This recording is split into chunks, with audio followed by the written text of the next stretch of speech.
Meanwhile, the two old guys are here holding down the fort. Anyway, we're going to have a great week. JP out of town, but Butters is obviously the guy who knows how to do this stuff and has been doing it for quite a while. So we're glad you're here, man. We got a great show laid on for you, too. At 2:30 today, halfway through the hour, Senator Tommy Tuberville calling in. They're in the middle of vote-a-rama right now on the amendments process for the big, beautiful bill. We'll get an update from Senator Tuberville here in about 20 minutes-ish. And then coming up halfway through hour number 2, my friend Emily Jones, known as the controversial mom, the founder of Moms for Liberty here in Alabama. Emily Jones calling in at 3:30, halfway through hour number 2. And then there's a triple dipper just filled up with stuff, so hit it, man. The Triple Dipper. 3 stories you've got to know. That's right, the Triple Dipper. 3 stories, 3 themes, if you will, that you got to know as we run today's show. So yeah, in conjunction with that call with Senator Tuberville, we'll be talking about the big, beautiful bill. The big, beautiful bill. It's huge. Anyway, we're going to talk about it. There's other things you might want to know about it too, like who's this parliamentarian person and how does she have the ability to dissect the bill? Well, I'll give you all that coming up in the first segment here. Dipper number 1, big, beautiful bill. Number 2, listen, I'm going to throw this back out in the public arena. Roy Moore. Remember all that? Roy Moore. Oh my gosh. The race for the U.S. Senate that became the biggest talk in the entire nation. I was in the thick of it, and I'll tell you about that more a little bit. But right now, today, guess what? Story came out. We may have a little bit of Roy Moore's revenge going on. Yes, we might. And I don't mean like he took revenge, but I'm just saying the Roy Moore revenge is underway. Did you hear what happened to the guy who allegedly broke the story about Roy Moore's alleged indiscretions? Well, it appears it was a bit of the pot calling the kettle black, if you know what I'm saying. So we'll come out with that here, number 2 on the Triple Dipper, Roy Moore's revenge. And then number 3, got to take a walk around the world. There are other things happening in this world that are so worthy of note. So we're going to do a little talk about the worldview. The worldview, number 3 on the Triple Dipper. I'll give you things you need to know that are happening around the world. That's it, number 3, Triple Dipper. All right, let me jump on into today's Right Side Way opening monologue. I'll just remind you guys that attorney Stan McDonald is indeed the daily sponsor of the Right Side Way. He's a practicing attorney in Huntsville at the law firm of Wilmer and Lee, a 30-year veteran in the practice of law and the daily sponsor of the Right Side Way. And I'll tell you more about Stan here in just a few minutes. All right, let me just start off by saying the lovely Charlene and I had a great time Saturday night. We attended the annual Moms for Liberty dinner up in Huntsville. Emily Jones is going to be on later to discuss it, but suffice to say, as an attendee, that I enjoyed it. I mean, the room was filled with conservatives who believe in the cause, and filled with politicians who work on the cause, and filled with good salt-of-the-earth folks who are the reason why the cause even exists. Congresswoman Marjorie Taylor Greene was the keynote speaker, and I only know her from afar. I've never really gotten to know her at all. I only know her from afar as a conservative firebrand, somebody who grabs headlines at times because she has a sort of an unvarnished way of addressing issues or not taking any guff off of anybody. Protesters were there that night, and a strong police presence. They had to put paper over all the windows to keep the protesters from trying to distract or disrupt the event. Congresswoman Greene did a great job bringing the red meat policy points to her speech. But there was one part of her speech that really got my attention. There was one thing about her personal story I had never heard before. You see, I only know Marjorie Taylor Greene as a congresswoman. What I did not know is that she has no long pedigree in politics. She doesn't. She was just a mom a few years ago who got mad when drag queens started reading books to kids at the library where her kids used to go. And she called local churches and she called the city council, and all of them blew her off. Most of them, in fact, they said they'd just rather not get involved. So she got involved herself. In a short time, she got active. And now she's in Congress with a healthy dose of what I call bulletproof influence. And while I'm at it, I'll brag on my friend Emily Jones, because that's her story too. She has no long history in politics. She's a regular person just like you and me, but she saw some things going on with her son's school that she felt were wrong, even unsettling, if you will. So she got busy, and it led to Moms for Liberty and the growth of what I would call Emily Jones having bulletproof influence. And now she's running for the state school board. And I think the naysayers and the weak sisters that have been running our schools had better watch out, because Emily's coming. Bulletproof influence, man. Well, let's talk about that for a minute. Let's talk about bulletproof influence. And to do it, I got to tell you, I got to start off by saying not every person in politics even believes in their own position. They don't. They too often go along to get along. They look at the work that they do as their job, not as a calling or a privilege. I had a conversation with a politician not so long ago. It was an off-the-record discussion, so I won't say who or what it was about. If I said the person's name, it'd be familiar, but I won't do that to him. What I will say is this. That person called me to make sure that I heard from them that certain things being said about them weren't true. Okay, I understand that position. I understand firsthand what it means to have things said about you that you don't believe have any merit, or that were said unfairly, or said out of context, or that were just plain old lies. So as we talked, though, I encouraged this person, this politician, to come on the show and talk through it out loud if they need to. But then I told this politician something that I was told myself back during one of my own campaigns. There's an old rule. If you spend time chasing down everything that other people are saying about you, then all you're doing really is dancing to their tune. That's a natural inclination, though. It is. We want to set the record straight. We don't want them to get away with that. Sometimes, to be honest, the record does have to be set straight, especially if it's impacting your life or your family or your business. But at some point, you also have to have the confidence of your position. Sometimes you have to actually walk in the intrinsic value of knowing that upon which you stand. Sometimes it's the ability to face your accusers on the battlefield of your own choosing.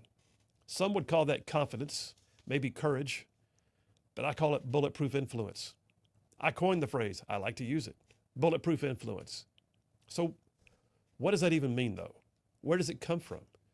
Winston Churchill once said, "In every age there comes a time when a leader must come forward to meet the needs of the hour." He went on to say, "Therefore, there is no potential leader who does not have an opportunity to make a positive difference in society."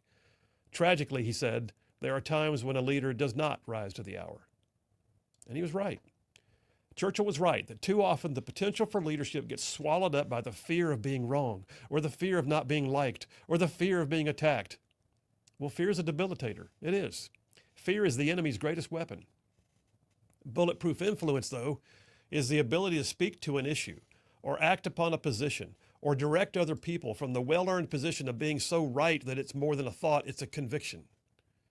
Bulletproof influence is, in fact, a conviction. It's matched by a deep and intentional understanding of the why of your conviction, not just the what. You studied it, you're confident in your position, you're willing to stand on it, but then it goes one step further. See, bulletproof influence can only happen if you consider who it is you're hoping to influence and how best to convey to them your convictions. I've known a lot of people who were well-intentioned, they had strong beliefs, they had no ability to message those beliefs at all. They never even took the extra time to consider how best to express it. The Apostle Paul himself said, "I have become all things to all people that I might win some all the more." He wasn't saying he was a chameleon, like changing his opinions to fit which way the wind was blowing. He wasn't. What Paul was saying was, I have a conviction, and I've got to tailor the presentation of it to the people I'm talking to make sure they best understand it. Yeah, so bulletproof influence, it's about not only having the conviction, the belief, the understanding, the confidence that goes with that, it also comes from honing the ability to convey it to other people. That's influence. You can't have influence if you can't convey. It also goes beyond your own convictions. It comes directly from your own level of confidence. Like, how much do you believe in yourself? How much of what you believe is based on your own life experience? Keep in mind, your personal story, your experiences, your testimony, if you will, that's something nobody can ever take away from you. It's your story. You were there. You saw it, you felt it, you overcame it, you learned it the hard way, you got the t-shirt, you have the scars to prove it. Bulletproof influence combines the concepts of having a personal conviction, well-studied thoughts, intentional preparation to message it, and the life of the person who's actually carrying the conviction. Bulletproof influence also comes from being in a selfless position, selfless. It's not about you. It's not about what you can get. People will smell a faker from a mile away. Folks can root out a charlatan easy. Real influence comes when people realize that they are the ones who are being cared about in this process, that your position is something that is to their benefit as much as it is to yours. And lastly, I'll say this. Bulletproof influence is also earned. It's possible to walk into a situation cold. I mean, maybe you've been promoted or moved into a position and your influence is supposed to be like automatic because of your job title or your rank. But generally speaking, real influence, bulletproof influence, is earned. You've spent the time. You developed the relationships. You've established yourself on the position or the topic. The audience is already looking to see what you would say. And no amount of negative naysaying or campaign hit pieces can ever rock you because you're bulletproof. You don't care that the protesters rally outside the door and scream at you. You don't care what the chuckleheads on social media say as they sit on mommy's couch in their underwear and type up mean things with keyboard courage. You may love working on the team, but you're also willing to stand alone if necessary. And watch those politicians, by the way. You watch them. When the negative ads start flying, are they always retaliating? Do they get angry and offended? Or are they able to shake it off and walk in the courage of their convictions? Are they working with bulletproof influence? Not everybody's going to run for office. Not everybody will seek out a leadership position, but I'll tell you too, even among the rank and file, you will find that there are those whose persona or their work ethic or their character gives them bulletproof influence, even when they're not the ones in charge themselves. And we need more of them. We need more of them all around. We need more people who will stand up and say, I saw this, I experienced that, I believe, I know, I will make a difference. And then be unshakable as they wield that bulletproof influence in whatever space as God called them to. Too often, the Marjorie Taylor Greens and the Emily Joneses of the world begin to count the cost, and they worry and they listen to their fears, and they don't rise up for their moment. But I'm telling you, we need more people for such a time as this who are willing to say, I have a conviction. I am willing to work on it. I have studied it, and you cannot shake me off of it, and I will learn how to convey it, and I will even act on it. That, my friends, is bulletproof influence.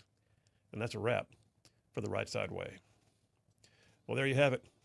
Listen, I'm telling you, just go ahead and take that as a wrap. I mean, it's literally, bulletproof influence is bigger than just an idea. It's a deep-rooted conviction. And we need more people with deep-rooted convictions who will step into the fray right now. It's campaign season. Think about it. Bill Williams, Right Side Radio. We'll be right back.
back. Phil Williams, Right Side Radio. Solid conservative, just plain right. I mean, just saving the world one soundbite at a time. All right, we're back. Phone lines, text lines are open. Text it, y'all. 833-687-4448. That's 833-68-RIGHT. Before I go any further, though, I got to tell you about Stan McDonald. So, yes, indeed, attorney Stan McDonald, partner at the law firm of Wilmer and Lee. He's a 30-year veteran in the practice of law in North Alabama. He is a longtime conservative. Look, I know Stan personally. I can just tell you, Stan is no fooling, someone who's been in the trenches, in the mix, in the fray for all kinds of years, doing all the things that right side ruffians care about. So yes, indeed, though, I will tell you that Stan McDonald has also represented his clients in literally thousands of real estate transactions over the years. He can stand up for you in any local, state, or federal court. I like to say, if Stan McDonald is on your side, you will have no greater friend. Likewise, your adversaries would have no greater foe. So you need a lawyer in North Alabama. I'm going to give you his number. You ready? That's Stan McDonald. Law firm is Wilmer and Lee. He's an America First family man. Here's his number, 256-479-3020. That's Stan McDonald, 256-479-3020. And tell him y'all heard about it on Right Side Radio. I would appreciate that. Oh, yeah, the thing. No representation made. The quality legal service be informed with the great quality legal service by the lawyers. Shabam! Don't you even? No, I see the look on your face. Don't. No. What? What's your ruling? Yeah. You're a hard judge. It was the atmospheric conditions today. I'll take that. Okay. I'll take that. There you go. So, Text lines. What do I got? I got a couple of them already in. Allie from Athens says Saturday night was indeed a joy, and I was so proud of everyone. Yeah, it was a great night. Allie, it was good to see you there. Good to see so many folks there. You know, I enjoy the ability to get together with what are too often just voices on the radio or on the phone. So Allie from Athens was there. Lee from Huntsville was there. Of course, Emily Jones was there. Elizabeth Stewart, who's been on the show multiple times, was there. Who else was there? Hannah, the UA sign girl, was there. Ernie Yarbrough was there. John Wall was there. Trying to think who else I ran into that I just, know and has been on the show multiple times. Congressman Dale Strong was there. Of course, Congresswoman Marjorie Taylor Greene. Yeah, it was a good night. I'd say over 200 people were there. The protesters were fun, standing outside, chanting, about Marjorie Taylor needs to go. Hey, hi ho. Marjorie Taylor needs to go. the pictures I saw, it looked like a fairly old crowd of protesters. By and large, they kind of had that aged hippie feel to them, carrying their signs about Nazis and rainbow flags and decrying the idea that children should be denied the opportunity to read about transgenderism in the children's section of the library. But, Same old. yeah. Police, by the way, kudos to the sheriff's department. Local law enforcement was awesome. They had they kept people separated. The protesters were not allowed to crowd the doors or do anything to make things difficult. They had to stay across the street. So all said and done, it was good. All right, look, coming up next, we got U.S. Senator Tommy Tuberville, who's smack in the middle of the votes on the big, beautiful bill. We'll talk to him momentarily. Phil Williams, Right Side Radio. Y'all stay tuned. We'll be right back.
And we are back. Phil Williams, Right Side Radio. Solid conservative, just plain right. Just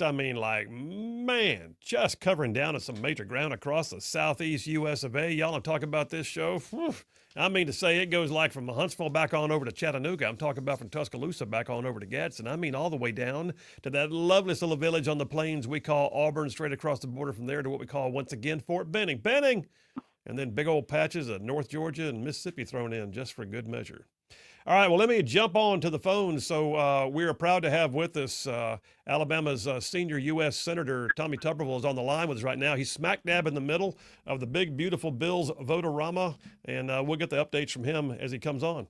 Senator Tuberville, how are you doing, sir? Bill, how's it going? It's going good. It's going great. How about you? Well, this is 7 hours into a long, long day and night of voting. I don't understand really the things that we're doing. Sometimes they don't count, but we're here doing God's work, trying to help the American people. Well, yeah, I've seen the machinations. I mean, I could not believe that Schumer had the bill read at length, which is a tactic that I've seen Democrats use in the state Senate, but I've never seen it used in D.C. That took, 16 hours to read the whole bill out loud? Yeah, I mean, all they're doing is trying to push time back. They don't want President Trump to get this thing signed, sealed, and delivered before July the 4th. It's gonna make it through, but they do whatever they can do to screw around with our country, and it's very, very disappointing to see all the things that they do. But hey, it is what it is. We'll fight through it like we fight through everything else. Well, and I believe that's true. I mean, I think you're probably poised for final passage at some point very soon. But hey, Coach, let me ask you this: I know that we got a couple of Republicans, Tom Tillis and Rand Paul, have both said they're not in favor. Are we going to wind up having the necessary support? Because I think Murkowski or Collins one was also kind of ishy. Where are we right now in terms of the final vote, do you think? Well, I think it's a photo finish. I told people that all along. It's not as easy as what you think. As a Republican, everybody speaks their own mind, and I don't understand. Well, I do understand Rand Paul. He's never for a debt limit, and but for some reason, sooner or later you got to put that behind you and vote for your people of Kentucky. Tom Tillis, he very seldom votes, with Republicans. He struggles with personality conflict, I guess, with President Trump, and for years they've not gotten along. So we'll miss those two, and it's going to come down to one or two more votes. I think tonight, probably sometime around midnight, we will finish up this vote-a-rama, and we'll end up 51-49. Now, keep my fingers crossed, and then it'll have to go to the House, Phil. That, and they'll have to get it done there. Well, in the House, I know I was with Marjorie Taylor Greene on Saturday night. I know there's some folks in her camp that are questioning certain parts of the bill, but this thing's got to get reconciled between the two houses and then off to the president for signature. Do you think Speaker Johnson can get this thing through in good time? Well, he's got to have a simple majority. He got it over to us. We're going to change it a little bit, not a whole lot, but he's got some people over there that he's got to push around and kind of convince them to vote. Number one is the 5 or 6 congressmen from New York. They want a lot of money for salt and be able to write that off a lot more than what we've had in the past. It costs us, what they want costs us, Bill, about $300 billion. That's a lot of money for one state. People from Alabama don't want to have to pay that. But we might have to do it to get this bill done. 2/3 of this bill is the President Trump's tax cuts, making it permanent. And if we don't get it done, then what's going to happen is every family in the state of Alabama will be around $2,200, or where they'll have to pay more in taxes. And that's just if you make around $50,000 a year. So it is pretty important we get this thing passed. Yeah, absolutely. Well, I think the extension of the Trump tax cuts, and then you've also got some other tax cuts built in there for on no tax on tips and overtime. Are those still in place? Oh yeah, overtime, tax on tips, seniors, Social Security. The big one that we're trying to cut, obviously, we're going to cut some from SNAP. We've got way too much. We almost doubled the amount of SNAP during COVID, which was ridiculous. And then, of course, Medicaid, same thing. We were I'd say almost 47% increase in 4 years on Medicaid. That was mostly because of illegals. We were paying illegals to be on Medicaid. And so we're trying to go back to President Trump's days before COVID, trying to cut all this fat out of this bill to where we can get back to reality. Right now, $37 trillion in debt. We can't survive like this, and so people are screaming and yelling. We're reforming. We're not cutting things. We're just reforming, getting people out of it that not supposed to be in on it, and if we do that, then we've made a lot of progress. Yeah, and a lot of people don't realize you come from one of the few states in the nation that has a balanced budget requirement in our state constitution. So, back here in Alabama, we're required to balance the budget every year, spend within our means, and then have discretionary spending if we have extra. But up there in D.C., it has not been that way, which is an amazing thing. $2 trillion a year we spend more than the American taxpayer spends up here, and we should be locked up for that. I mean, it's ridiculous. We should live within our means. We should watch what we're spending, because our kids are going to have to pay all this one of these days. It's going to put us in harm's way. We're very fortunate we got President Trump elected president, because if we'd have got Kamala Harris elected, it'd have been over with. We'd have been done for as we know it, and our kids and grandkids would have to start our country over again. Might have to do it anyway with the influx of all the immigrants from all these different countries that are trying to change the way of life that we have, but we're going to fight it, and that's one reason I'm here. Well, and yeah, and I agree with everything you just said. Let me ask you this, and I can speak to it from the state side, but I do not recall seeing the parliamentarian be such a headline grabber as she was in the last week. What's the scoop on the parliamentarian, and did y'all reconcile the differences in the Medicaid provisions that she was worried about? Well, we've worded them different. We're hoping all this still is not cleared the Byrd rule, but it's, if you're going to play with their referees, you're going to have to live with it, and that's what I tell people that. When we became majority, we should have picked our own people to be in the parliamentarian office. You can do that, but we kept the same group that's been here since Harry Reid and Barack Obama. And wow. We get what we deserve. You got to have people step up and make decisions. There's no hard, and that's really not a hard decision. Hey, it is what it is. If you live in a profession where you're going to play on one side of the team and your team loses, you usually lose your job. But we didn't do anything. We paid the price. Now, Phil, we're going to have 2 more reconciliations in the next year. And so we're going to have to put up with it. And I guess, at the end of the day, our leadership has decided they're going to stick with her and the 4 or 5 other people who work in our office. But if it would have been me, it'd have been a pretty easy decision. Well, yeah, and I think there's a lot of folks that are questioning why you leave certain people in place, not you personally, but why would that happen? I guess more to come on that one. And the bottom line is you guys got several more hours of, and the Vote-A-Rama thing is this one Democrat after another bringing an amendment. And then there's some debate by a few Republicans, but for the most part, the delays right now are all the Democrats, correct? Yeah. We're voting, we vote about every 30 minutes. Everybody kind of hangs around. It's a waste of time, because if these counted, it'd be different. But none of them count. I mean, it's just a kind of try to get the other side on a bad vote, use it during a campaign. Since I've been here, not one amendment has counted, and so it's kind of a procedure they've always done up here. But I'm fine with it. You sit here and watch people make fools out of themselves of bringing up things that they know is not going to pass. But at the end of the day, this is how our country's run by the seat of our pants, instead of running it the way the American people want us to run. It goes back to we spend $2 trillion more than what we bring in. I mean, that is absolute nonsense. If you ran a business like that, you wouldn't be in business long. And this is probably the number one business in the world. Well, yeah, no doubt. And let me ask you this, Coach, you guys are still scheduled to take the July 4th recess, am I right?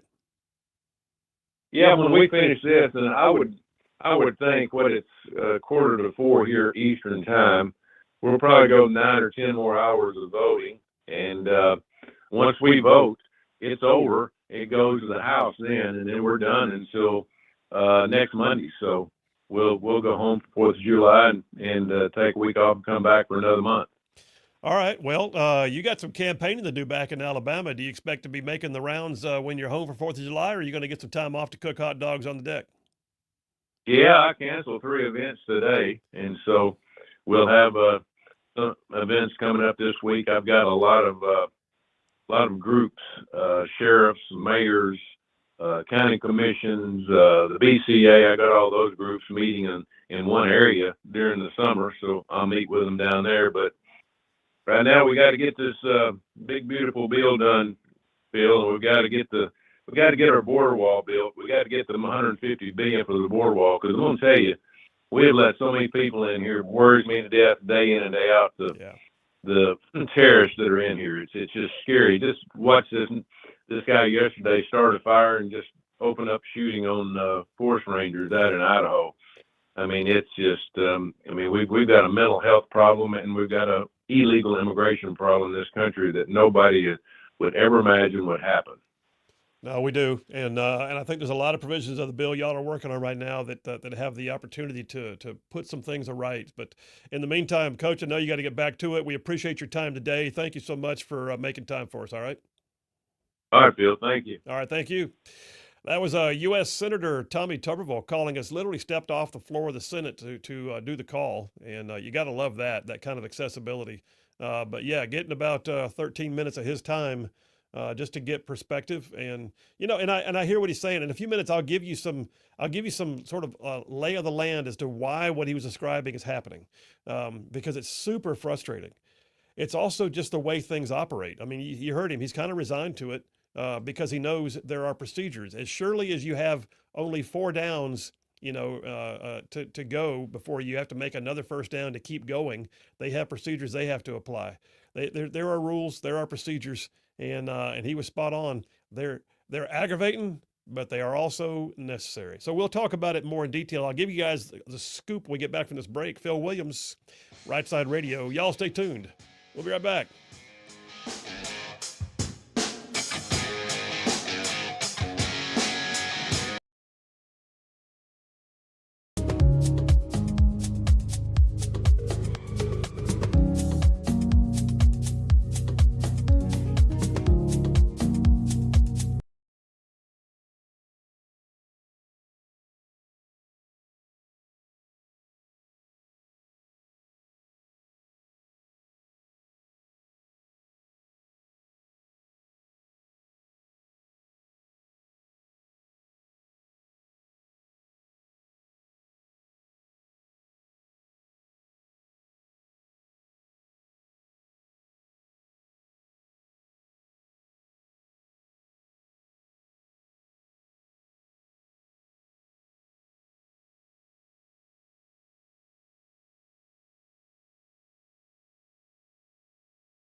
Reducing spending would mean last year we spent $10. Next year we'll spend $9. This bunch thinks if it was planning to spend $20 10 years from now and change the plan to only $19, that's a spending reduction of 5%. Oh, and since I only ever had $8 in income, I need to increase the credit limit. It's all theater to cover up the theft.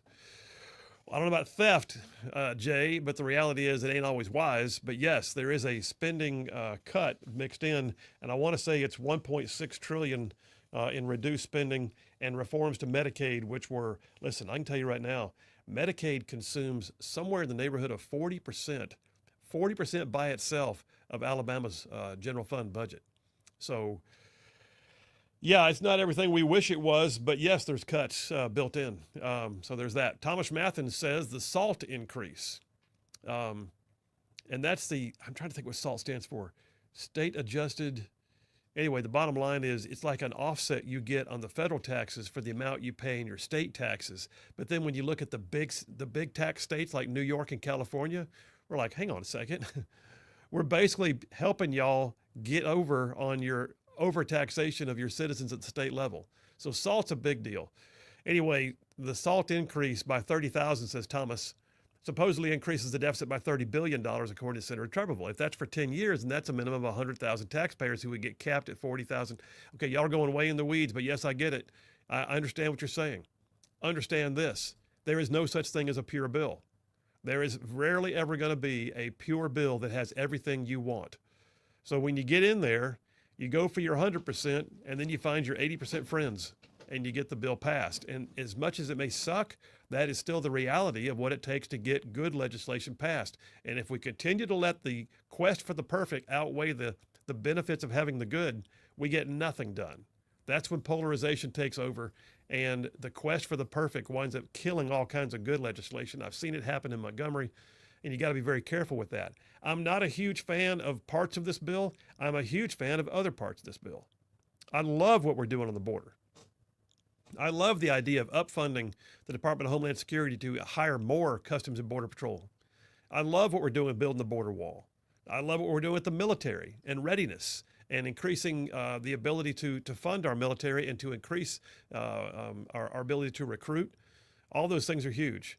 The places where we're always going to have trouble is curtailing existing spending. And there's two kinds of spending, by the way. You got mandatory and discretionary. Mandatory spending are things that are related to Medicaid or Medicare or Social Security. Those are mandatory spending items that have to be done by formula built into the law. And the only way to undo that is to get that law changed. The other pieces are your discretionary spending. How much do you spend on defense? How much do you spend on mental health? How much do you spend on, name it, energy? How much do you spend on and on and on? So they are cutting. They are limited on what they can do in some ways. And then I thought what I'd do is explain what's this parliamentarian thing. So here's how that works. First of all, I am glad there's good order and discipline. There has to be. Otherwise, it would be chaos. You watch what's happening right now with the Democrats filibustering for 20 straight hours, having them read the bill at length for 16 hours. All that is a dilatory act on their part to attempt to slow down the process. Senator Fetterman, a Democrat, just said a minute ago, he's sick and tired of it. He already knows his vote's going to be no. Let's just get to the final vote and be done with this because everybody knows what the outcome's going to be. I get it. I have been there. However, I'm glad there's still a process. I'm glad there's a process that allows for mandatory options for people to speak because there have been times when we've been in the minority, and I would like to know that we still had a chance to speak. Now, some of it's useless. Some of it's showboating. Some of it's just like the dog and pony show. I'm going to bring up an amendment that says that there will be free abortions to everyone. No, we're not doing that. Stop asking. That happens. But then you get some that they drop the amendment and you realize, dang, that's really not that objectionable. And if we take his amendment, he'll also give us his vote. The thing that aggravates me is when they say, I'm going to drop this amendment on here. All I'm doing is trying to make a bad bill better, and I'm still going to vote no in the end. Oh, okay. Well, why should we play with you then? But that happens. But who's this parliamentarian? And what's this Byrd rule? And you may have heard Coach talk about that, or Senator Tubble talked about that a minute ago. Two things. We have this in Montgomery also. The parliamentarian is an official position that allows for a review of legislation to ensure that it complies with the rules and the requirements of law. Why is that important? Because what you don't want is somebody dropping stuff in that's not supposed to be there. What you don't want is somebody deciding to draft a quick amendment and it doesn't even fit the law. And when I say doesn't fit, what I mean is it contradicts. It can't work. If you did it the way you wrote it, it would fall apart and it would cause more trouble than it's worth. So you have to make sure that it fits and that it comports with the rules of the body. The Senate parliamentarian is actually a really big deal. Down in Montgomery, we had a Senate parliamentarian. We also had the clerk of the Senate. clerk of the Senate, and I believe he's still the same guy, is Pat Harris. Pat Harris has been there forever. Pat Harris knows the rules inside and out. I can't tell you how many times I'd walk up to him on the floor and I'd say, hey, Pat. Yeah, Senator. Hey, listen, I'm going to bring an amendment, but I need to know procedurally, when can I get it in there? Well, you got to look at Rule 32. It says this, that, and the other. And Senator, when you do, you're going to have to ask it this way. Okay. And for the record, Senator, make sure you call for the vote this way. Yes, I will. Thank you very much. That you can't do without that. That good order and discipline is important to the running of the body. Now, I will say this, Governor Ivey, I don't know, apparently she got sideways with Pat at one point, Pat Harris, and she decided she wanted her own parliamentarian. So while he was the clerk of the Senate for her tenure as lieutenant governor, he was not her parliamentarian. She had somebody else sit up there with her. The parliamentarian is the one who decides on the spot whether things go forward or not. I can't tell you how many times I would see someone come up and say, Madam President, the floor recognizes Senator so-and-so. Madam President, I wish to do, and name it. Senator, allow me to consult with the parliamentarian. At which point she would come back and say, Senator, your request is ill taken. It is denied. Your request conflicts with so-and-so rule. Senator, your amendment does not fit and cannot therefore be allowed to go forward. So these things are all important to the body. Now in D.C., I know I'm getting in the weeds, y'all, but this is a big deal. You may be watching the news going, who's this parliamentarian they want to fire? Well, down in Montgomery, Pat Harris was not a bad guy. He was bipartisan. I don't know what his politics were. I never asked. But I never felt like I was being treated like a Republican from a Democrat. I never had that problem. Can't always say that in other places. I know there are times when you look at it and go, maybe we ought to hire our own people so we know who we trust. And I don't mean like they'll only do what we say. That's not what I'm saying. Just that they don't have a predilection that gives them an inability to actually work with us when we need them to. Well, the parliamentarian up in D.C. is a leftover all the way back to Harry Reid. Harry Reid, in my opinion, was one of the most partisan, rancorous, listen, he was the Nancy Pelosi of old. He was someone who I could not wait for him to be gone. Harry Reid's the one who appointed the current parliamentarian. The current parliamentarian, though, has to go by the rules nonetheless. And one of those rules is called the Byrd Rule. It's named after Senator Robert Byrd. The Byrd Rule.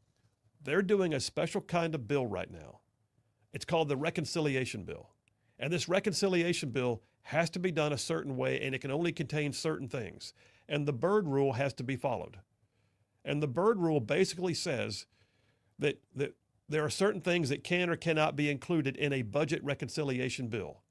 They have to be able to pass with a 51% vote majority, but the Byrd Rule prevents them from sticking in pork.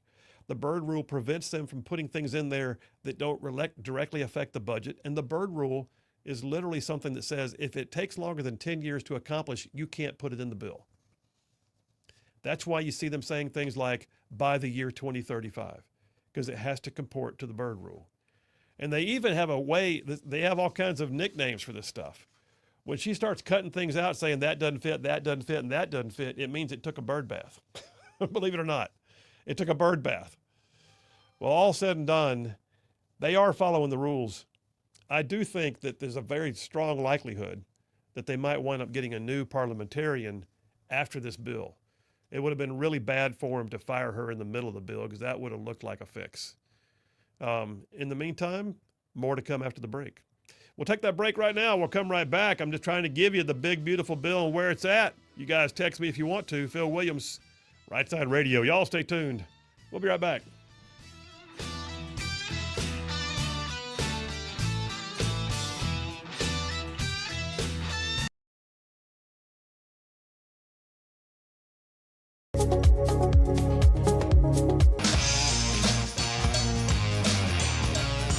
We are back. Phil Williams, Right Side Radio, solid conservative, just plain right. Saving the world one soundbite at a time. Michael from Arab checking in on the text lines. He says, has the state of Alabama passed a law raising taxes on overtime wages in Alabama? They did, and they let it expire. So you can talk to the Republicans about that. So yeah, Alabama did indeed have a law that banned overtime wage taxes and state taxes. And the Republicans in Montgomery just this past month decided, we just don't think we want to keep doing that. And so they let it expire, and it just went away overnight, just like stopped. In the meantime, up in D.C., they're about to put it in place on the federal side. So tell me how that makes sense. That's one of those classic moves that I feel like that state Republicans really blew it on this year. Tom from Decatur says, looks like Tom Tillis was going to be primaried, but quit instead. Seems he wanted to keep the tax fraud, caregiver tax, and Medicaid going. Now it's been discovered the medical lobbies donated $2 million to his election campaign, hiding in plain sight. Well, and he's also, by the way, he's a purple Republican, in my opinion. Tom Tillis has not been able to be counted on for a lot of things that I would consider to be conservative. Tillis was probably more likely going to face a strong primary challenge anyway. And then when he got sideways with Trump on this bill, he went ahead and just said, I'm done. I'm getting out. You can't primary me. I'll show you. And so he got out. Lulu from Eva, Alabama says, Senator Tom Tillis has announced his retirement. Yes, I did see that. And she sent me something that also had a cuss word in it. So, and then she apologized. Sorry, I didn't see the cuss word. No worries, Lulu. No virgin ears here, but I can't read it out on the air. How about that? Michael from Arab again saying, guess this is replacing the grocery tax, the Alabama shell game. That's probably pretty fair, Michael, to be honest with you. They were throwing a bone to the education lobbyists and the teachers union because that's where the grocery tax and that's the offset, the grocery tax versus the state income tax. They decided it was just too big. They couldn't keep doing it. Well, it's a silly argument. They're in a budget surplus. So what was their point? Anyway, last thing I'll say before I go to the break, and we'll come right back. By the way, we're going to push Emily Jones back to 4 p.m. Just be aware if you're looking for the call with Emily Jones to recap how things went at the Moms for Liberty event. She'll be calling in at the top or the beginning of hour number 3. So stand by for that.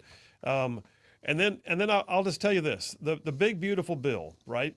It's going to pass, and I suspect it'll go to the House and it'll pass again. And I suspect that there will be a very slim margin. I don't think they will let this bill fail.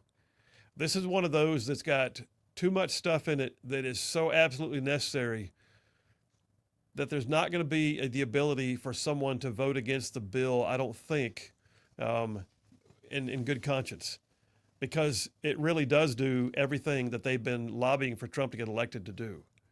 And it puts things in a codified version of existence that is way bigger than an executive order. It gets us away from the ability of the next potential Biden style, or administration to come in and just jack things up. Now, in that, one of the things that I'm glad they're doing is a Medicaid cut. And one of the things they've been dealing with the parliamentarian on is the parliamentarian actually did away with several of their Medicaid cut provisions.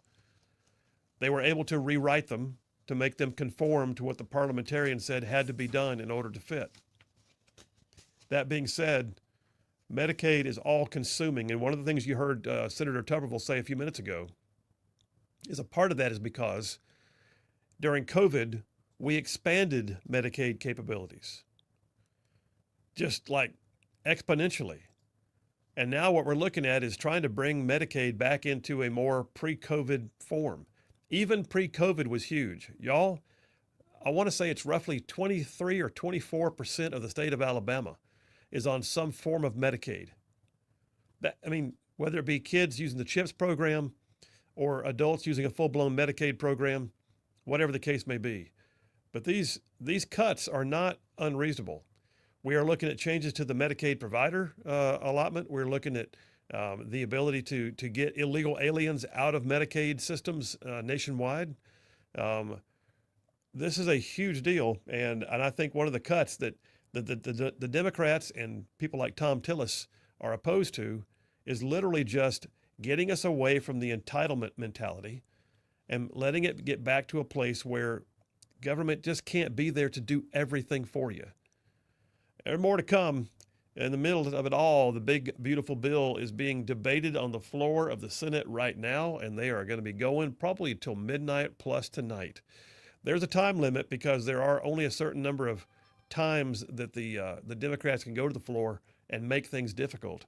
But yeah, it's going to be a hoot, man. I suspect you'll wake up tomorrow morning with a headline reading that the big, beautiful bill has been transmitted to the House. The House now has to look at it again. Did the House do it once, Phil? Yes, they did. But the Senate changed it slightly. So since the changes have been made, the House is likely going to have to concur, and then it'll go to the White House, and I bet you'll see a signing party at the White House probably July 4th. We'll see. All right, coming up next, Roy Moore's Revenge. Phil Williams, Right Side Radio. Y'all stay tuned. We will be right back.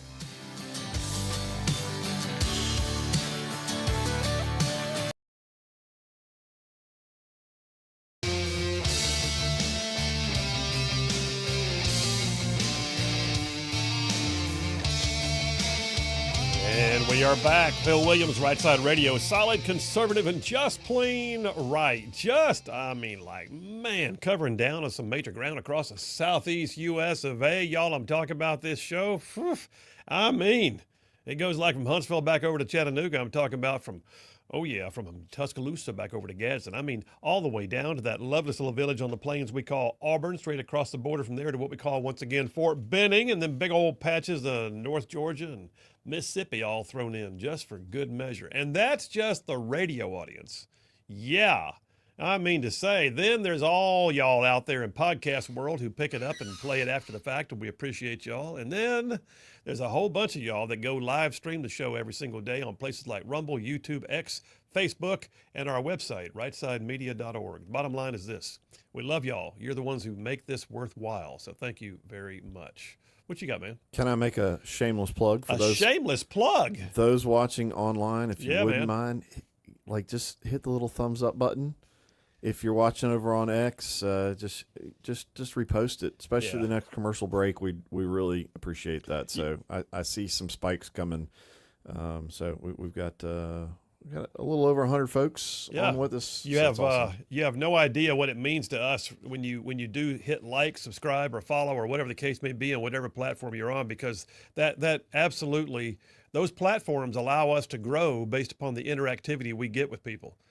So if you do that and register your attendance, so to speak, all it does is bless us as a small business growing what we do. And so, we'd appreciate it. And thank you very much. I gotta say there's, so Butters has been giving stuff away. Butters is just got him a mad hair and just has been giving stuff away. So this is 4th of July week. Yes, it is. Celebrate our nation. Yes, we are. 249 years old, by golly. But then we thought, you know what? Let's go ahead and let everybody know that on the rightsidemedia.org website, rightsidemedia.org, there's our shop, our tab where you can buy merch. By the way, we just gave away a basket of merch the other night at the Moms for Liberty event. That basket of T-shirts and coffee mugs and bin shot glasses and stuff went for over $200 at the silent auction. Nice. It did. But we got all kinds of stuff, man. We got T-shirts, we got hats, we got coffee mugs. We've got our Bulletproof Influence bin shot custom-made glasses that have the Right Side Media logo and the words Bulletproof Influence engraved in them with a 308 round embedded in the side of the glass. It's very cool. Custom-made just for us and our audience. Anyway, all that's on there, and the reason I'm talking about it is because Butters did a promo code, Liberty. You're checking out with your order, use the word Liberty, you get an automatic 10% discount. But then he tells me he threw another one in there. If you buy a T-shirt, you get an additional discount on our limited edition, very nice cork-bottomed coffee mugs. Yeah. So Butters. I won't tell you how much it is. You go throw it in your cart and you'll see what the discount is. So nice. Yeah. Well, it's your stuff. It's not no more. You gave it all away. Mike from Athens checking in on an unrelated point. He says, when does that overtime tax expire? Today, bro. Today. Today is the day that the legislature chose to allow your overtime tax abate or go away. It's done. So they're going to have to come back and revisit this. I hope they will. But I think it's going to take people like you, Mike, reaching out to him and saying, hey, what the heck, man? You basically just raised my taxes. And they did. They basically just raised your, if you're an hourly worker who does overtime work, they just raised your taxes in Alabama. Purely Alabama. Federal is looking at doing away with it. Alabama decided, we don't like doing away with it. We want more of it. So they apparently were in a budget surplus and still wanted more of your money. I don't get it. That's what they did.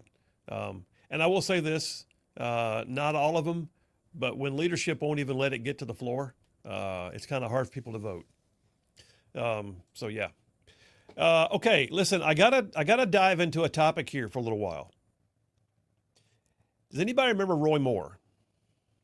I mean, for a while there, he was like always in the news headlines. Now, let me give a caveat. I live in Etowah County, Alabama. That's Gadsden area. I live in Etowah County, and that was Roy Moore's county. When I first began practicing law, he was a local circuit court judge in our courthouse, and he was known for having a copy of the Ten Commandments on the wall next to his bench, where he presided over the courtroom. And there were people taking issue with it. Believe it or not, that was considered offensive by some, which I still find hard to believe. It's the Ten Commandments. The laws of Western society are largely based upon Judeo-Christian values to include the Ten Commandments. The Ten Commandments are etched into stone in the Supreme Court of the United States. However, Roy Moore became controversial simply by saying, I think the Ten Commandments are cool. My paraphrase, but there it is. He wound up riding that wave of populist support all the way to becoming the Chief Justice of the Alabama Supreme Court. And he was a good one as far as I could tell. Now, I don't know why he chose to bring the monument in of the Ten Commandments in the middle of the night. I mean, I think he should have just done it in the broad daylight and said, let's have a presentation. But he brought in a monument into the rotunda of the state Supreme Court and put it in the middle of the floor. And it's a big stone monument, beautiful monument of the Ten Commandments. And he wound up being removed, which was amazing to me that happened. But he wound up being removed from the position of Chief Justice of the Alabama Supreme Court. Well, he was still a very popular figure, especially with the conservative right. I always liked Roy Moore. I always had good interaction with him. I never had a cross word. In fact, he actually ruled on something that was very important to me one time, and I appreciated it. But then came his run for the U.S. Senate. And he was largely expected to be the front runner. And Roy Moore wound up beating the establishment back in the primary and becoming basically was going to wind up being the next U.S. Senator. And he was running against Democrat Doug Jones. Now, do you remember what happened? This was, in my opinion, the Brett Kavanaugh practice run. This was if you can't beat them, then just scorch their personality and destroy their character. This was Clarence Thomas revisited in a bigger way, and this was the run-up to what they tried to do to Brett Kavanaugh later. Roy Moore, suddenly the story broke. And I live in Etowah County. And at the time, I'm going to tell you, I was embedded in all of this. You know why? Because at the time, not only did I live in the county where he's from, where the story was centered, but I was also the state senator for the county, and I was also the chairman of the Etowah County Republican Party at the time. So I was, in effect, the ones that they were seeking out constantly for interviews. It was unreal. The feeding frenzy of the liberal media was unrelenting. It got to what they alleged was that Roy Moore had years ago, I want to say like 35 or 40 years prior, had allegedly had a relationship with a young woman who was of questionable age. Let's put it that way. That's the allegation. It didn't matter that they had no proof. It didn't matter that the young lady they were talking about had questionable character herself and is now, and I'm not mistaken, was in prison and drug rehab and had lots of problems. None of that mattered. What mattered was somebody accused the Republican, and the press fed it, and they fed it, and they fed the beast, and they fed the beast, and they fed the beast, and they called my law firm daily asking for interviews. I can't tell you how many I was interviewed on. I finally had to tell my secretary, there are no more interviews because there's nothing left to say. Just turn them all down from now on. It got so bad. Y'all, I kid you not. It got so bad. My secretary came in one day and she goes, "You're not going to believe what happened." I said, "What?" And she says, her husband, who was retired, was at home. He had a knock at the door. He went to the door and there was a young man he didn't recognize. He said, "Can I help you?" And the guy says, "Are you Mr. So-and-so?" "Yes, I am." "I understand that 40-something years ago, you were a lifeguard at the YMCA and that Roy Moore used to swim there, and I wondered if you had any stories." Can you imagine? That's the way it was. There were literally reporters downtown Gadsden and in the mall in Gadsden walking up to strangers saying, "Excuse me, I work with so-and-so. Do you have any stories about Roy Moore?" They didn't care what it was. They just wanted to know, does somebody have any idea, anything they could run down, any stories? Y'all, it was sick. It was not a story anymore. It was like sharks swimming around a bloody carcass. All they could do was continue to take bites, and none of it mattered anymore. All they wanted was more dirt. We wound up with Doug Jones as the first time in, God knows when, that a Democrat won a statewide election. Won the statewide election. The other thing that happened in the middle of all that was Senator Richard Shelby got gun shy about Roy Moore. Richard Shelby wanted the establishment candidate. He didn't get it. He saw the Roy Moore feeding frenzy, and rather than try to defend a fellow Republican, Senator Shelby decided to say, "I think what we need to do is just all do a write-in candidate." Really? Do you know that that is considered to be, in my opinion, and not just my opinion, many believe that Shelby doing that is the reason why ultimately Roy Moore lost, because the write-in candidacies for that election were bigger than they'd ever been, and they were the difference in terms of the percentage points for what would have caused Roy Moore to win or lose. Unbelievable. The whole thing was just gross. Well, guess what? I have a story here in my hot little hands. My calloused former paratrooper hands hold a story from the Daily Wire, Dateline, 2 days ago. A Pulitzer Prize-winning Washington Post editor has been charged by the federal government with possession of child pornography. Pray tell, Phil, why are you bringing this up right now? Well, his name is Thomas P. Legros. Okay, why do we care about Thomas P. Legros, who has these weird predilections and keeps child porn on his website or on his laptop? Well, because he worked for the Washington Post, and he's the one that broke the story about Roy Moore doing illicit things 40-some-odd years ago, none of which was ever proven, and none of it mattered.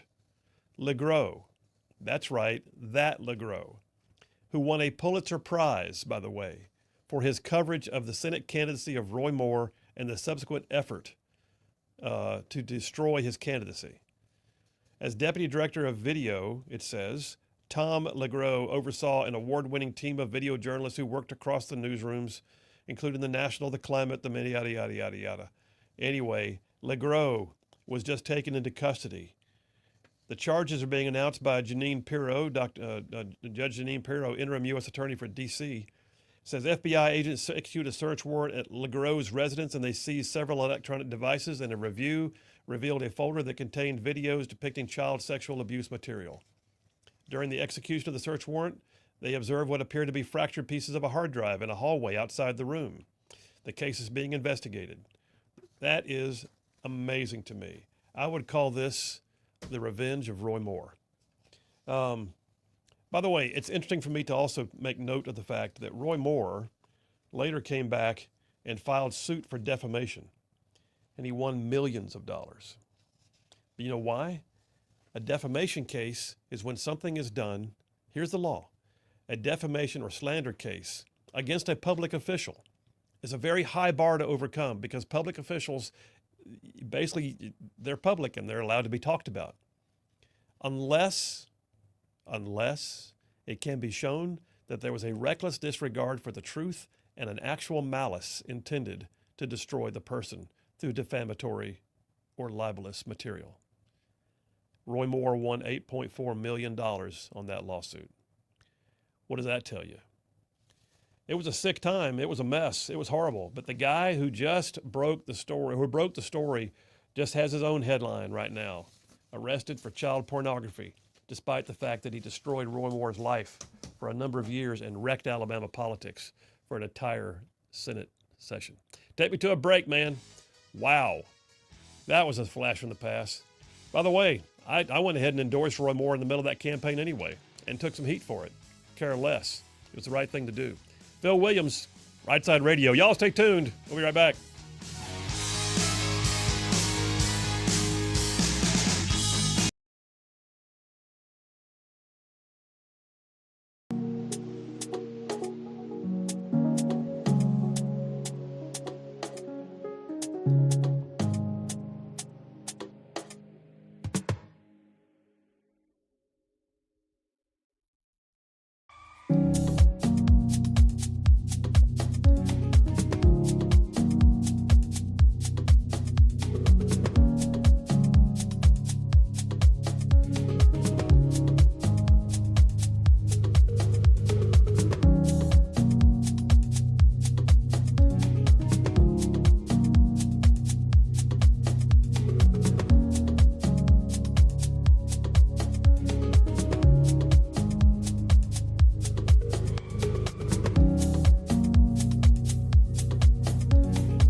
Alabama and Tennessee's syndicated news talk leader, Right Side Radio. Phil Williams here live in the Right Side studios. Man, we got the local, the state, the national, sometimes the international, and oh yeah, like the dude just said, solid, conservative, and just plain right. Welcome to hour number 3 on a Meatloaf Monday. So yes, indeed, it's always about the food, right? Hey, listen, I promised you she'd be on the phone, and she is. So Emily Jones is one of our podcast contributors. She has a podcast that comes out weekly called The Controversial Mom.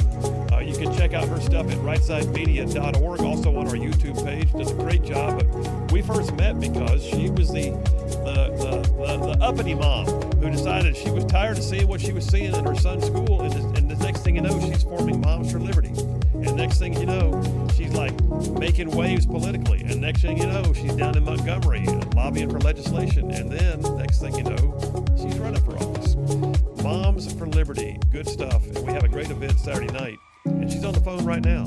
Emily Jones, how are you doing? Doing well. Thank you for having me today. Uh-oh. Okay, Butterman, you got her? Emily Jones, are you there? I'm here. Hey, how are you? We got a brand new phone system, and our sous chef is running the board over there right now. So he's pushing all the buttons trying to find you. He did a great job. He found me. He did. He found you. Hey, Em, great job. I thought you did first of all, I thought you did a massive, amazing job yourself Saturday night, but great event. Yes, thank you. It was an amazing event. I'm still kind of on a high from all of it. It was exciting, and it was great event. We couldn't be more pleased. Well, you should be. I mean, what was the final count? How many people did you have there? And just give us your details. Yeah, it was a little over 200. Obviously, people fell off and some people popped in, so we didn't have the exact number, but it was a little over 200. But yeah, I mean, it was phenomenal. This is only our second year doing it, and we grew our head count at least by 30 to 40 people this year. So, that's always a huge win when you're growing attendance like that in just 1 year's time. So, we were just really pleased with the turnout. It was insanely hot in that building. The AC chose a great day to quit on us. But it was, it was still great. Even I literally had sweat dripping down me all night. Just the energy in the room was just so amazing. People were just super excited to be there, and just love of country, love of our city and our community, and just really people wanting to get involved and be a part of saving our country. So it was easy to get past a few things that didn't go exactly how we wanted. But we were just really excited to have everybody there and have the amazing conversations and camaraderie with everybody. So, like I said, we could not be more pleased. Well, than we were. We were too. I mean, of course, I had the lovely Charlene there with me, and then my daughter and son-in-law also joined us, and thank you for allowing us to be a part of things. By the way, I think, if I'm not mistaken, the Right Side merchandise basket went for over $200 at the silent auction. I think it did. I think somewhere in all of the things I have not unpacked, I have the bid sheet somewhere. So I was like, I've got to find that and send a picture to you, because I'm pretty sure yours was the page that literally was all the way down at the very end of the page because so many people were bidding on it. Nice. It was a very hot item. Nice. Well, good. Well, we were glad to be a part of it. Hey, and by the way, you've had so you've only done 2 events like last year and this year, but you had great speakers. You had Riley Gaines last year, and you had Marjorie Taylor Greene this year. And I said by the way, I bragged on you in my monologue today. I don't know if you heard it or not, but I have not. I'll go back and listen for sure. Well, do. But I also made mention of the fact that I did not know that Marjorie Taylor Greene's personal story sort of sounds like yours. She was a mom who did not like drag queen story hour going on in her library and decided to just get busy. And next thing you know, she's running for office. Did that sound kind of familiar? I didn't realize it sounds very familiar. And the timeline on it, I thought she had been in Congress for a really long time. She's only been there for 4 or 5 years. Yeah. She's just finished. Amazing. I think she's just started her second term. Yes. But yes, that's pretty big doings. And when you consider the fact that I think she's living proof you can make waves without having to have all kinds of years of political experience. And, you worked your way up from, political office at the local, the state, and then the federal. It doesn't have to be like that. She just jumped in the fray, and I'm pretty sure she had never run for office before. Am I right? That's my understanding of it. But I mean, the funny thing, I think the longer you're in it, the less effective you become. Because when you get in it, you don't know. You just ask questions trying to learn, and for some reason that becomes very disruptive for a lot of people. So I think you can be more disruptive in a good way being new to it. At least that's what I've learned in my experience. Yeah, I would agree. Well, listen, I thought you had a great event. I think it was good. There were protesters, and there was even some notoriety because someone spray painted on the side of the venue some pretty foul things and making threats against Marjorie Taylor Greene and Moms for Liberty. But I don't think it kept anybody away. What do you think? It didn't. There were a couple of people that reached out to us. Just their personalities are a little less aggressive than mine. So I thought, man, they may not come because of it. But no, we talked to them, told them what was going on security-wise, and they all showed up. So I've not heard of a single person that changed their plans because of it. If anything, I think it made people dig their heels in a little bit more. Yeah, I would agree with that. That's what Charlene said. we actually, I know some folks who had a second thought about whether they should. They were checking it out, trying to figure out, is this going to be a real deal, like, Portland-style protest, or is it going to be just like, the opposite of Moms for Liberty holding signs across the street, which is what it was. But they looked twice at it, but they still showed up. And Charlene said at one point, because it just makes me want to go even more. So there's that. We hear that a lot.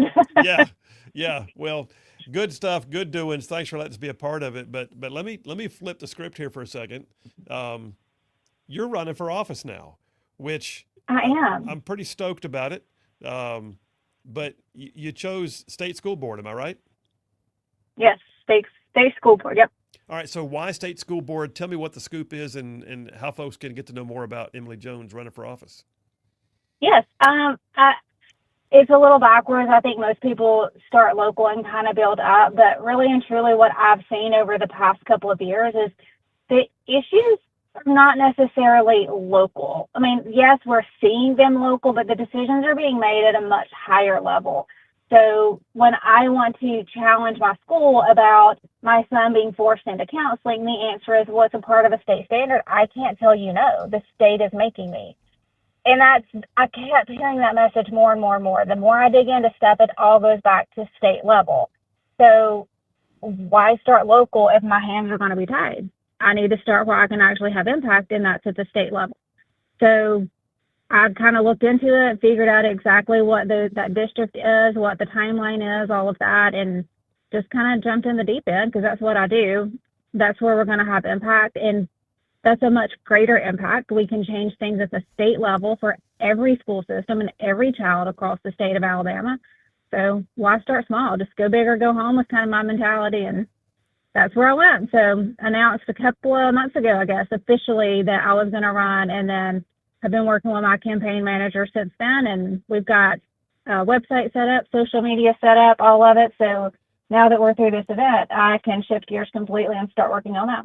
Outstanding. Well, I think, do you have an applause button over there, Butters? Can you hit an applause button? I think there needs to be one somewhere over there. Just find it and like hit applause. There it is. There it is. There it is. Love it.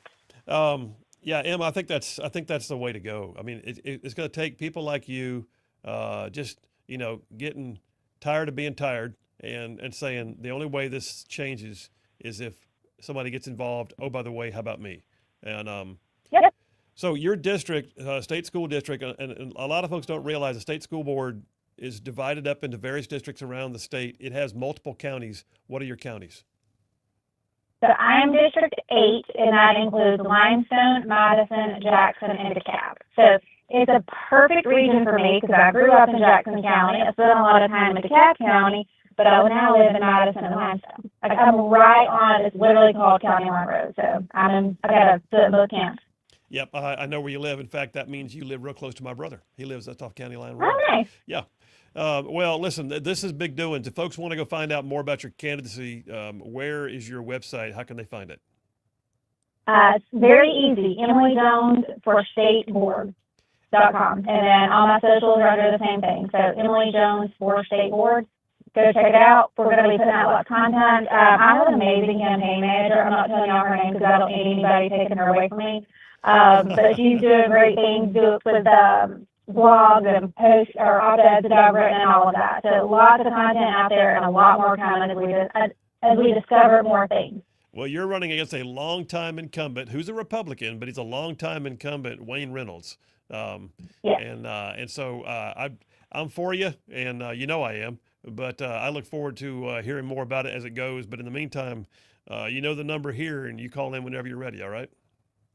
I will. Thank you so much. All right, Emily Jones, the organizer of the event this past weekend, the head of Moms for Liberty Madison County, and State School Board District 8 candidate. Thanks so much for your time.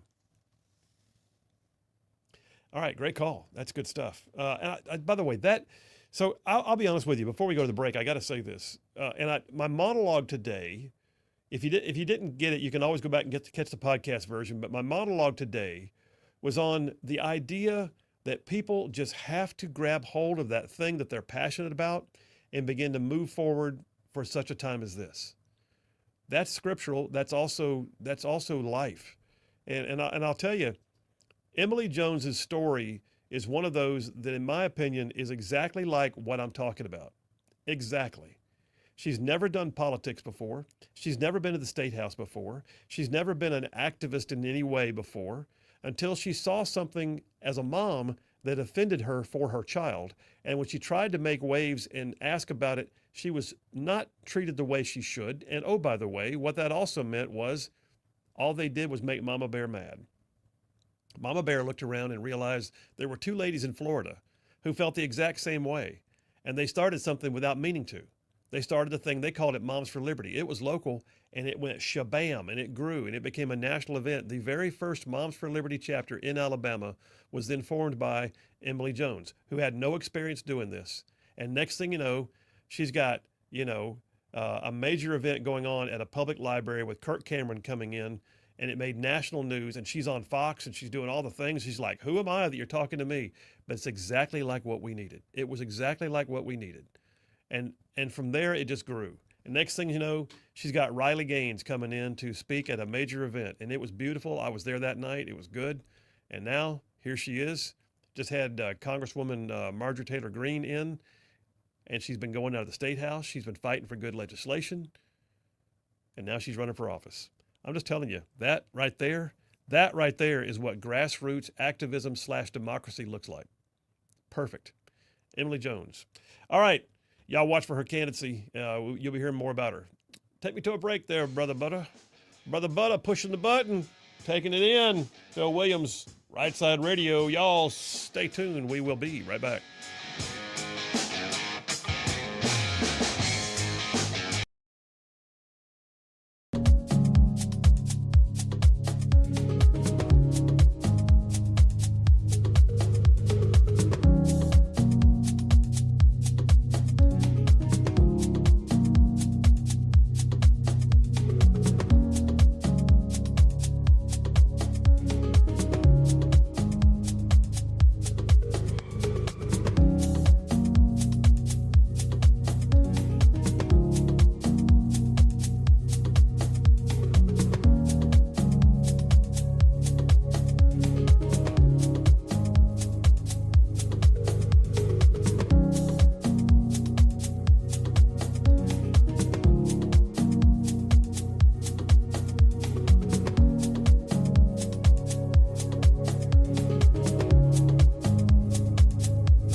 We are back. Phil Williams, Right Side Radio, solid conservative, just plain right. Just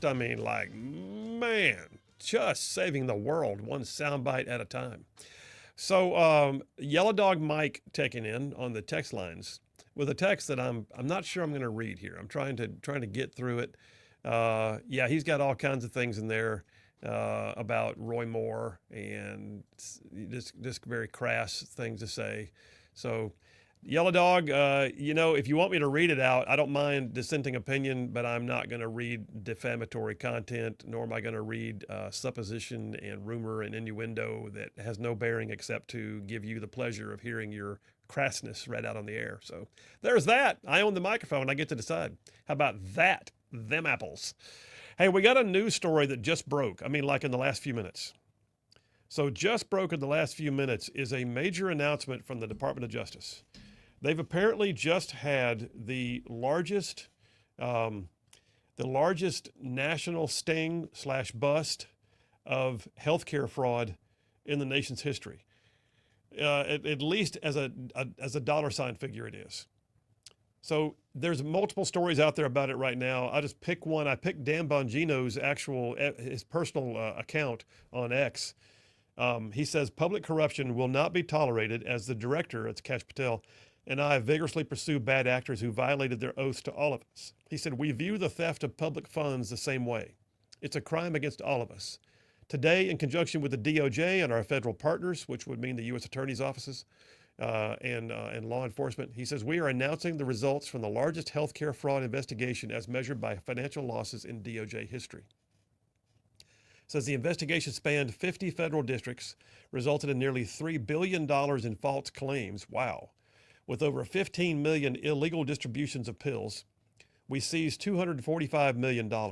We charged 324 defendants, 96 medical professionals, and the intended losses from these bad actors approached $15 billion. The intended losses. He said, results matter, talk is cheap. This is not even the beginning of the beginning. If you're stealing from the public or violating your oath to serve, then we're coming for you too. God bless America and all those who defend her. That's a big story, y'all. That's going to be developing like over the short amount of time we have here, but I'm looking at some others that have threads about it already, and it's a bombshell. It came out of left field. One site says both Trump and Kennedy, RFK, had promised to tackle the waste, fraud, and abuse in healthcare, and today they were delivering on it with the Justice Department announcing the largest healthcare fraud in the entire history of the United States case. So anyway, more on that as it comes. We'll keep you updated.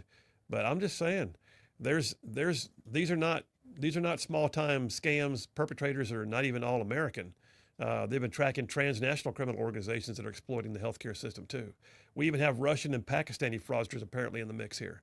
I think this story is going to be massive, and I look forward to seeing how it develops and where it's going to go. And I'd like to know how much of it has an Alabama connection, because if they went into that many states, then I'm not going to be a bit surprised to find out that some of it was even right here in Alabama, Tennessee, Georgia, Florida. Got to be. But yeah, Dr. Oz, what's his position now? What's Dr. Oz's position now? Do you recall? He says the real change is how they're fighting fraud now, stopping scams before the money's even gone. He called it a paradigm shift. He said, what we're doing today is changing the paradigm. We're not just going after bad guys and putting them behind bars. We're actually getting ahead of the schemes, so the money never actually leaves our bank account. That's very cool.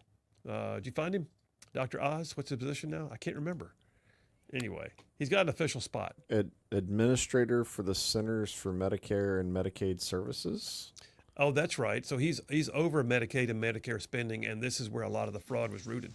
And they're chunking it, man. They're chunking it. Punkin' chunkin' is what I'm saying. Wow. All right, listen, coming right back, I got another dipper for you, the worldview. And I'll tell you what just happened with Russia and Ukraine. Big. We'll be right back.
And we are back. Phil Williams, Right Side Radio, solid conservative, just plain right. Just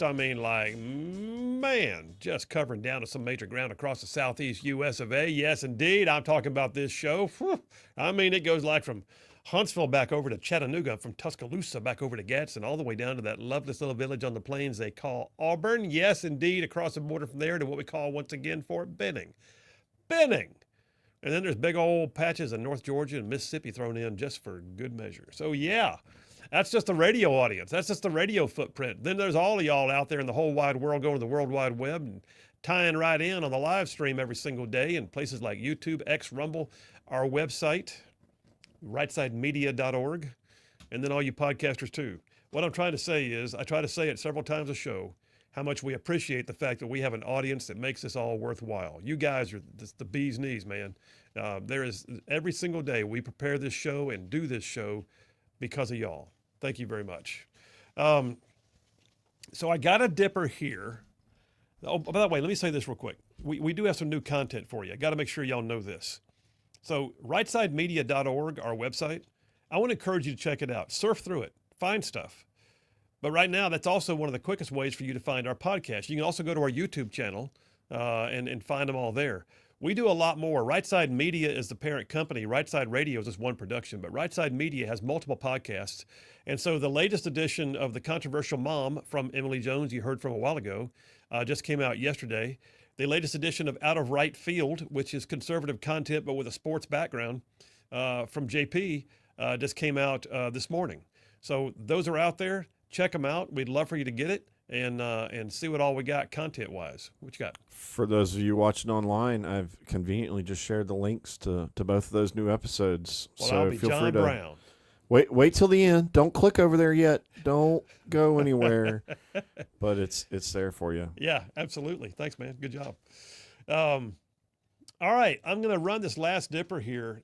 Every once in a while, it's good for us to check and see what other stories are happening out there that have bearing upon what I would call the U.S. national interests, but they are not within our borders. And they're not always about the same things you're seeing all the time on the news, like the Iran nuclear site bombing. Big deal, huge story, one of the biggest of the entire decade, but there's other stories too. Like, did you know the war in Ukraine and Russia? Just saw yesterday the biggest aerial attack since the start of the war. Here we are in the middle of attempting peace negotiations, trying to get NATO online to do more to prepare. Russia saying, yeah, we'll talk, but hey, then they turn around and fired 537 aerial weapons at Ukraine. 537 in one salvo. That was 477 drones and decoys and 60 missiles. 249 of those were shot down, 226 were lost. So it was not highly effective, but it was also considered, though, to be a massive indication that Russia does not consider itself to be done yet. The onslaught, according to Newsmax, I hold here in my callous former paratrooper hands.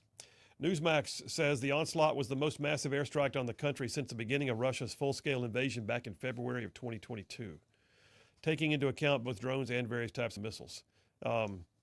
One person did die in the Kherson region. Can you imagine 537 that killed one person? How ineffective is it? I mean, I don't want to say that Russia's like off the charts weak now, but I look at that and go, what are you accomplishing with that? And I'm looking at y'all can't. I'm looking at Butters, and he's staring at me like he doesn't get any sense of it either. Yeah, I'm trying to figure out the economics of that, the impact. I mean, if you put 500, artillery rounds or 500 rounds out of a 16-inch gun off a battleship, like, we would all lose our jobs if we did that poorly. Just saying. Okay, so anyway, but so despite the fact that they were largely ineffective, let's not relegate that to obscurity, because it was still one of the absolute largest, or maybe the absolute largest salvo. Here's one other piece out of Russia-Ukraine that I think is significant. I've told y'all before, Russia didn't invade because they were worried about NATO being on their back door or on their doorstep. NATO was already there. The idea that, well, we're worried about NATO, but NATO was right across the line. You could see NATO from there. NATO was in Poland. NATO was in the Baltics. NATO was, listen, Western Europe and parts of Eastern Europe were already NATO countries. The idea that, well, we just don't think this is a good idea. Ukraine might wind up being a NATO country one day. We should invade. Crap. You know what it really was? What it really was Russia wanted stuff they could see across the line. Russia wanted several things. Russia wanted the breadbasket of Eastern Europe. That's Ukraine. The farmland there is some of the richest, most fertile, and most highly productive in the entire Eastern European sector. Russia needed that. Russia also wanted energy production. You know what they've got? They've got more nuclear energy in Ukraine than any other country in Europe. There's that. You know what else they've got? Well, they already had it because the Russians took this in 2014, but they had warm water ports. Yes, they did, down in the Crimean Peninsula. Russia needed that. And then, you know what else they wanted? Well, they just took it yesterday. Story here from defenseblog.com. Russian forces have taken control of a lithium-rich area near the village of Shevchenko in Ukraine's Donetsk region. Okay, that's 3 kilometers from Dnipropetrovsk, which is, listen, I'm just giving you all the names. If you looked at a map, what I'd be saying is the eastern rim of Ukraine is about a 620-mile-long front. But the eastern edge of Ukraine, or portions of the eastern edge, has massive mineral deposits, rare earth mineral deposits, some of the richest in the world, and they're basically undeveloped. In today's modern era, lithium is one of those things that is absolutely necessary to the future ability for 21st century technology to be built. Russia needs it. Russia wanted it. Russia knew it was there. Russia just seized it yesterday. The site's value, it says, lies in its lithium deposits, which are used in battery manufacturing for electric vehicles, electronics, glass ceramics, aerospace alloys, energy storage. And as demand for such components rises globally, lithium has become a highly sought-after strategic resource. In 2022, lithium prices peaked at over $80,000 per ton. Wow, that's amazing. That's a huge spike. But here's the thing. You may recall we were talking to Ukraine about a peace deal. Remember the whole thing where Volodymyr Zelensky came to the White House and made a complete turd of himself? Remember that? He walks in and he starts trying to be uppity in the Oval Office, which was not a good idea. Didn't go well for him. We were in the middle of trying to work a deal with them where we would help Ukraine to mine the rare earth minerals in the Donetsk region. He had the opportunity to do that. What would have happened if they had done that? Well, they would have gotten a huge share of it. We would have been able to bring jobs and development to it. We would have secured our own ability to get part of it by paying them for the rights and by negotiating. And here's what else it would have done. Suddenly there would have been basically a U.S. interest on the eastern rim of the war zone. And Russia would have dared to strike at it at their own risk. Why? Because it would have been a U.S. mining interest that was at work. Zelensky blew that. Russia just went in and seized it. How's that working out for you? Just saying. That's an interesting dynamic. Here's one that I like. Did you see the press conference in the Oval Office the other day? The Congo and Rwanda have been at war for 30 years. This is one of those ugly African wars that involves genocide that I want to say somewhere in the neighborhood of 10 million people have been killed in the 30-year war. And some of those have been like village slaughters. Some of those have been some of the worst things you might see. I can still remember seeing when Rwanda was falling apart and the mass killings and the bodies floating, around the lakes and things. But Donald Trump just mediated an agreement between Rwanda and the Democratic Republic of Congo. By the way, there's like 100 different factions that are at fight. It's like a civil war / anarchy / almost failed state in some places. But Donald Trump says the deal that he just helped sign, and they came to the Oval Office and signed it. There's more to do. Some of the details are yet to be worked out, but the initial steps of signing for peace just happened in the Oval Office, and that's huge. The Congolese and Rwandan presidents are expected in Washington in a few weeks to finalize the completed protocol, says Secretary of State Marco Rubio. This is a big, big deal. What you got, man? Have the Chinese been meddling in the midst of all of that? I know they're that's a great they're all question. over Africa. They are. Their Belt and Road Initiative is all over Africa. You know what? I'm not sure. Maybe. I need to look into that. That's a great question. Did we just thwart the Chinese? But what we're also doing is we're looking at building an economic framework for them to expand, it says foreign trade and investment. So this is, you know what? I bet there is. I bet if we looked it up, we'd see Belt and Road Initiative, Congo, Belt and Road Initiative, Rwanda. Analysts say it's going to be difficult for some of the rebels to withdraw from the cities they seized during their major advances, but Rwanda is estimated to have thousands of troops supported by rebels that are still out there. UN experts said in a report in December that Rwanda was benefiting from minerals that were fraudulently exported. But now what we're looking at is if we can establish order and if we can reduce this to a peaceful negotiation, we can then begin to see the Rwandan and Congolese governments sort of profiting, if you will, and actually growing a growing a country. There's that. One more before I go to the break. Maybe one more. We'll see. Oh, Canada. Oh, Canada. Oh, you Canadians. Oh, Canadian government. What were you thinking? So Canada decided they were going to put a digital services tax on the United States, and it was going to be huge, right in the middle of negotiations. They were doing trade negotiations with the United States, trying to get around the tariff time, working things out, just about there. And then somebody in Canada decided, here's a good idea. Let's put a digital services tax. What would that be? Digital services tax. Is that like saying if you have an online sales company like an Amazon kind of thing and all that, or services you provide? What do you think that is, man? I don't know. I'll look it up. Yeah, look and see exactly what that would have encompassed. All I know is Trump said, all right, forget that.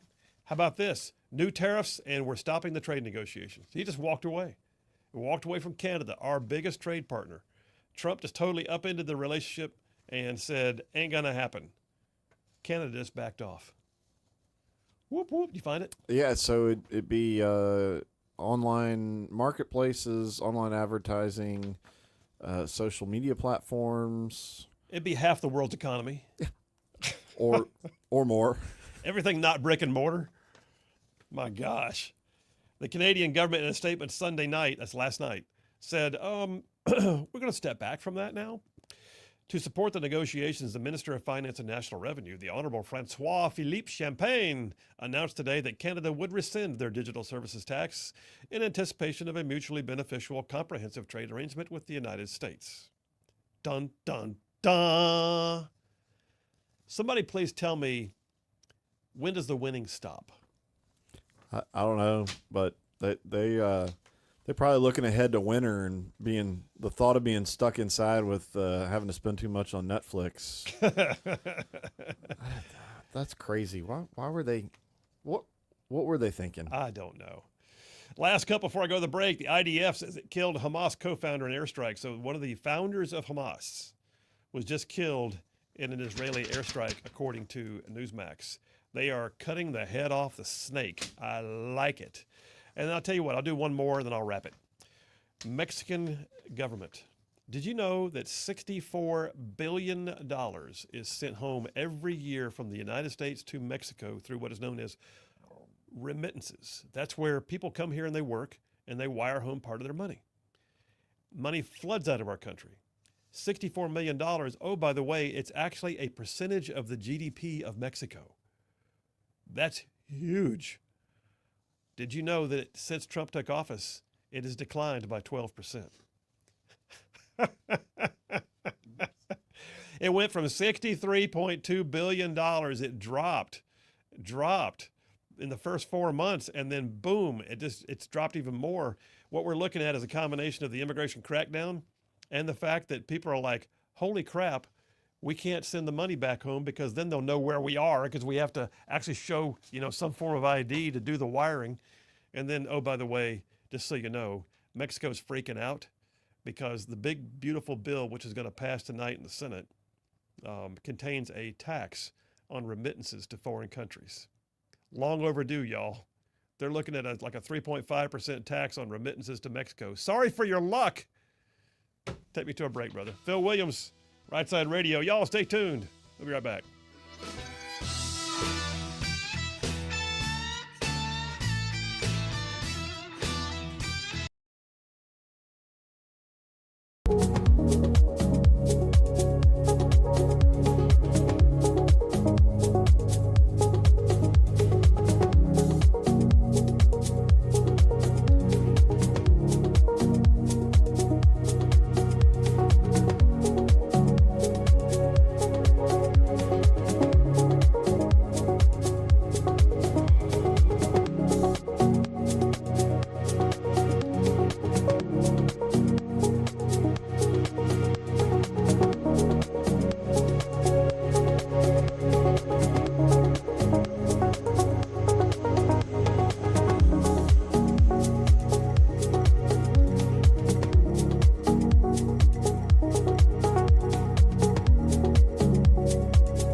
And we are back. Phil Williams, Right Side Radio. Solid conservative, just plain right. Just making common sense like a superpower. Oh, look, Rat from Athens is questioning my manhood on the text line. He's disturbed that I didn't read out his text and give him enough time. And he says, I heard you saying that about owning your own microphone. Yeah, that was to Yellow Dog, not to you, Mike. Don't flatter, or Rap, don't flatter yourself. But anyway, there, I'm not reading it again. How about that? I'm going to the phones is what I'm doing because Jeff Rowe from Indiana is on the line. Hey, buddy, how you doing? I'm north of Nashville, so I'm doing really well. Wow, man, that's great. You are cruising today. Yeah. Oh my gosh. Well, what do you think about all this stuff, man? We've been talking about a whole gamut of things today. What do you think? You know, on the big beautiful bill and everything, all these people squealing and squalling. Oh, we're going to cut social programs and everything. You know, about the welfare and Medicaid, Medicare, and everything for illegals and stuff. You know. I wish I'd have one politician to go out there when somebody said that and say, well, you know, about, you know, shipping the illegals back that we're not going to have the cheap labor and stuff. I'd say, you know, hey, as soon as we get rid of those people, all these people that's getting welfare that's able-bodied and everything, they can go work in the fields. And that's what I'd like to see happen. It's perfect. I like it. You're bringing it all the way around. Well, I just... I'm amazed at the arguments, but you know what? The stuff that they're doing right now with the Medicaid, part of that is saying if you're able-bodied, you don't need to keep getting it like this. Yeah, I mean, I'm not able-bodied anymore. I'm 62 years old and got a bad back and everything else going wrong with me, and I'm working 60, 70 hours a week, so I believe I can. Somebody I'm paying their wages for, I believe they can probably work 20 hours a week. You are not just working, you are driving through Nashville. That's what you're doing. Yeah, it'd be nice to have somebody to chauffeur me around for a while, you know. I don't know. I mean, I saw your text earlier. I read it out about they've got to curtail spending. I agree with you. I mean, they've got to curtail spending. And I don't know what the final results of this is going to be. But at some point, I can tell you. Well, yeah, I know what you're saying. The final results I are can going tell you exactly. They talk about all these social programs and everything. Well, when it comes to the bottom drops out of the dollar, which it will, eventually, I mean, you know, you can't keep this up. And when it does, nobody's going to have anything. We're going to be all in the same boat. That's how the apocalypse it's going to be Katie bar the door. That's exactly right. Well, I look at it and agree. And I think that people look at that and go, oh, it's just life. It's just the way things work. I don't think there's many countries in the world, if any other country in the world, that does the debt to income ratio like we do as a nation. Show me one. I don't know if there is. Well, we're drunk on the government money, and we're basically suicidal because, you know, we're digging our own grave by letting our politicians overspend the money that we don't have.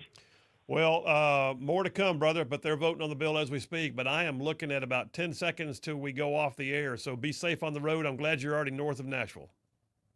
Have a good one, buddy. See you, man. As I head to the break, it's the top of the hour, the end of the show. What am I saying? Not even a break. Paul from Decatur checking in says, hey, Phil. Hey, Colonel Paul in Decatur. Listen to your interview with Emily Jones, great woman, Moms for Liberty. As soon as you went to break, the first commercial was about the protesting group at Moms for Liberty's fundraiser. They're filing something against the moms and Margaret Heller Green. Pray tell, what could they possibly file? You didn't let us join the fun and protest inside the room. Shut up. All right, you guys, listen, I say it all the time, but it's true. It absolutely is true. There's more of us than there are them. God's still on his throne. Stay in the fight. We'll see you tomorrow.